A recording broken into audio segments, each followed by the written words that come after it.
सी किताब है? उठा पटक? ऐसी भी कोई किताब होती है? अभी देखती हूँ ये बड़े लोग क्या पढ़ते हैं। सविता बाई सिर्फ काम से बाई थी। उसका जिस्म किसी नई नवेली हीरोइन से कम नहीं था। रूप की रानी, गदराए जिस्म की मालकिन थी सविता। जवानी का उभार उसके जिस्म में साफ नजर आता था।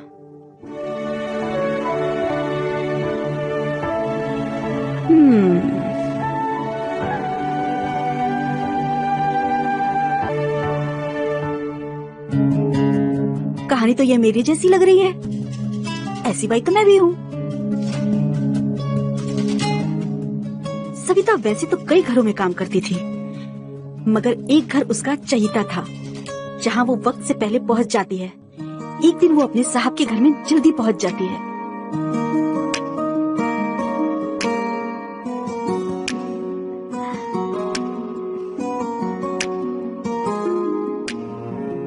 पुष्पा बाई अपनी साड़ी को कमर में कसती है और झाड़ू लगाना शुरू करती है। झाड़ू लगाते लगाते पुष्पा विनय के रूम के पास पहुंच जाती है। तभी उसे कुछ आवाज सुनाई देती है। विनय, थोड़ा आराम से।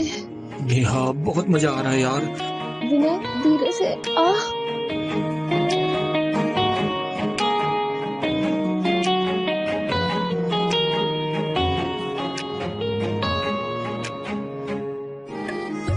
मीठी मीठी आवाजें सविता के कानों में जा रही थी। सविता का मन भी बेचैन होने लगा था। ये आवाजें सविता की सोई हुई ख्वाहिशों को जगा देती हैं।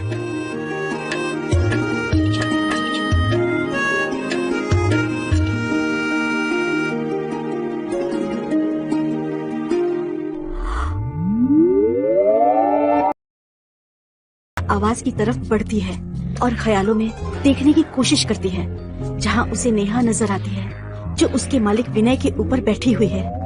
नेहा और विनय दोनों लिव इन रिलेशन में रहते हैं।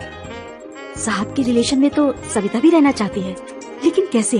फिलहाल देखकर ही मजा ले रही थी। तो वही ऐसी चीज हर रोज मुझे ज्यादा एक्साइटेड कर देती हो। अपने साहब और उसकी गर्लफ्रेंड को ऐसी हालत में देखकर सविता का मन भी बड़ा बेचैन हो जाता है और सविता भी मन ही मन अपने साहब के साथ इस हालत में जाने को बेताब होने लगती है। वो चोरी छुपे अपने साहब के शरीर को देखती रहती है।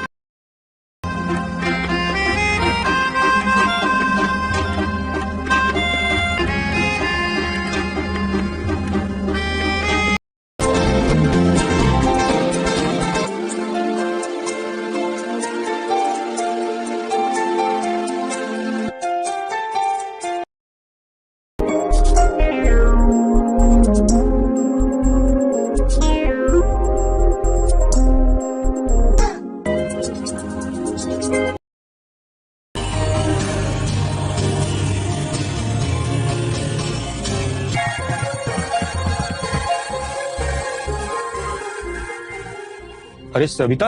हाँ साहब। आज तो बहुत लेट हो गई। मैं लगा कि नहीं आओगी तुम। वो ना साहब, दूसरों के घर में काम ज्यादा था आज, वो इसलिए देर हो गई मुझे। तो थक गई होगी ना, आज चाहो तो रेस्ट कर सकती हो। नहीं साहब, सविता कभी थकती नहीं है। सविता, किचन बहुत गंदा है, उसको अच्छे से साफ कर देना। ठीक है। आया बड़ा। इसका सही है यार। मैं ना शॉपिंग करने जा रही हूँ मेरी फ्रेंड के साथ। हाँ ओके बेबी, चलो मैं तुम्हें छोड़ देता हूँ बाहर तक।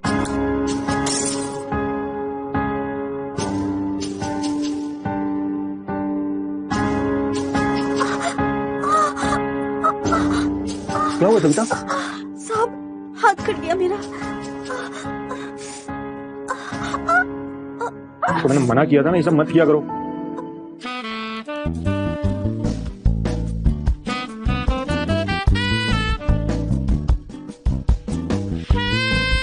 सविता को पहली बार विनय ने चूसा था, जिससे सविता को दर्द का एहसास कम हो रहा था और प्यार का एहसास ज्यादा हो रहा था।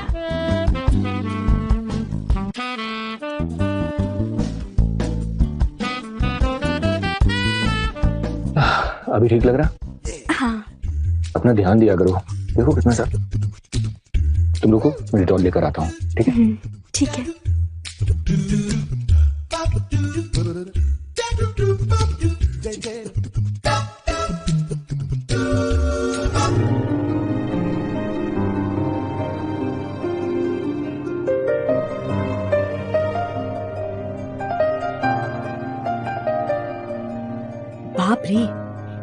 है कि जादू है?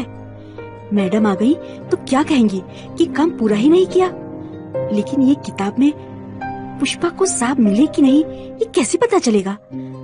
थोड़ा सा और रह गया है, पढ़ लेती हूँ।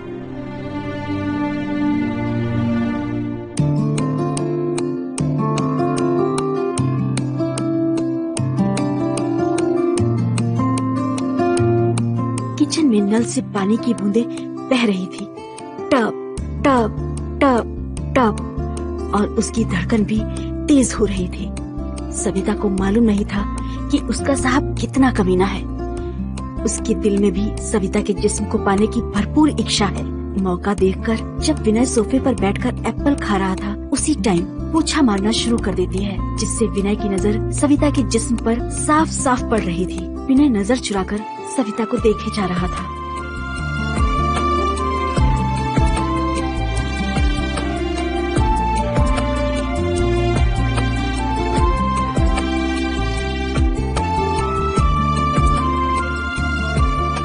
सविता को इस तरह से सामने देखकर अब तो विनय के अंदर चिंगारी भड़कने लगी थी। सविता को लग रहा था जैसे काम बन गया हो।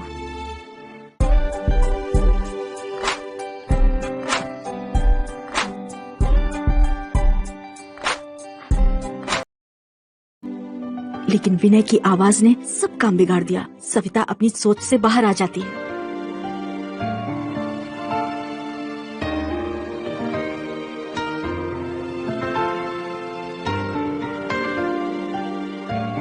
यार, इतनी देर से मैंने सफाई तो करी ही नहीं। कहीं मैडम आ गई तो क्या होगा? और मैडम तो अपनी सहेली के पास गई हैं। अभी तो पता नहीं कितने घंटे तक दूसरों की चुगली करेगी। तब तक मैं कहानी को पूरा पढ़ लेती हूँ। नहाने से तो सिर्फ बाहर का शरीर ठंडा होता है, पर जब आग दिल में लगी हो तो उसे बुझाने के लिए पानी नहीं, जिस्म की जरूरत पड़ती है। एक दिन नेहा सविता से बात करती है।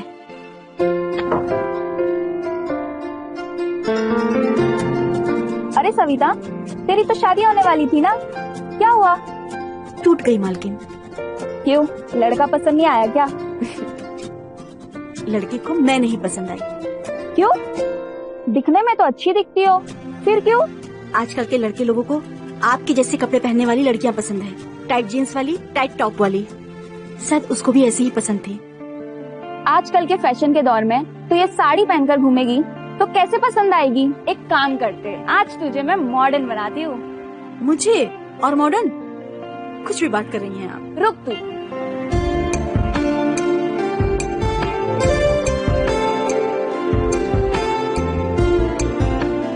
ये कैसा है? इतने छोटे छोटे कपड़े? मैडम, मेरा सब दिखेगा। मैं नहीं पहनने वाली ऐसे कपड़े। मैं ऐसे ही ठीक हूँ। क्या सविता, तू भी आजकल के जमाने में इतना शर्माती है? अरे ये छोटे कपड़े पहनेगी ना तो बड़ी हॉट लगेगी, फिर तो लड़के तेरे पीछे लट्टू हो जाएंगे। सच्ची? मुझे सब पसंद करेंगे? आजकल के लड़कों को ऐसी लड़कियां पसंद आती है जो छोटे कपड़े पहनती है। आप कहती हो ना, तो मैं जरूर पहनूंगी। ये ले, जा नहाकर चेंज कर ले।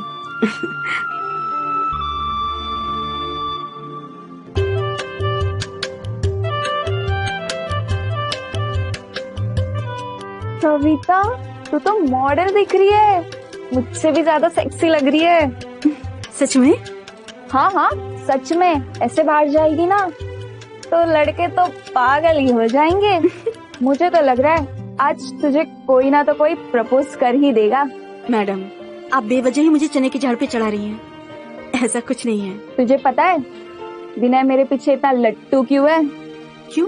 क्योंकि मुझे पता है उसे कब कितना दिखाना है। जब हम बाहर जाते हैं ना तो टाइट कपड़े पहन कर रखती हूँ, उसको ललचा कर रखती हूँ और वो बेताब रहता है।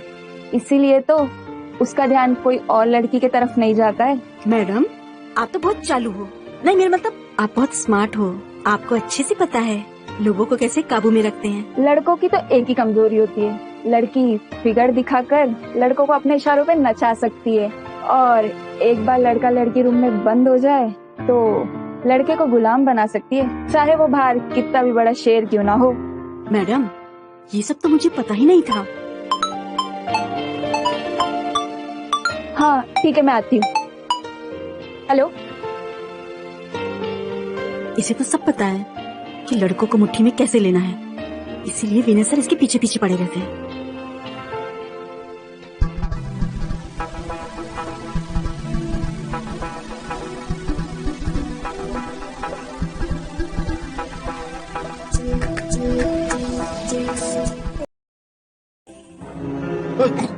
सॉरी सॉरी, मुझे लगा नेहा है।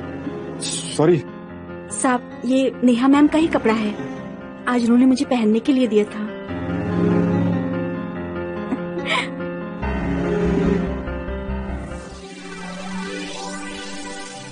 लेकिन इतना सब होने के बाद विनय से बचना मुश्किल था, और यही तो सविता भी चाहती थी।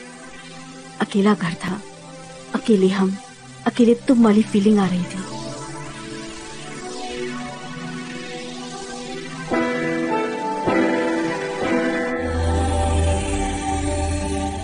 साहब, कोई देख लेगा? कोई नहीं देखेगा, और आज तुम मुझे रोको मत।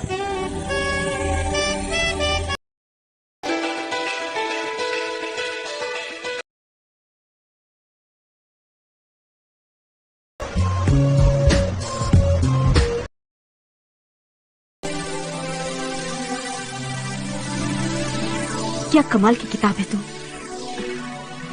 पुष्पा, पुष्पा, कहाँ थी तुम? वो मैं काम कर रही थी ना। अच्छा, ये किताब तेरे पास कहाँ से आई?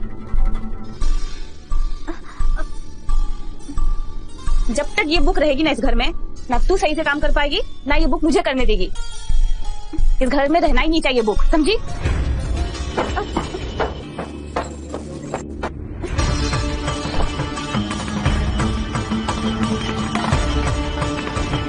उठा पटक। कितनी अच्छी किताब थी, अभी तक मैंने दूसरी कहानी भी नहीं पढ़ी। पता नहीं अब दूसरी कहानी का मजा कौन लेगा। चलो काम कर लेती हूँ, नहीं तो नौकरी भी चली जाएगी।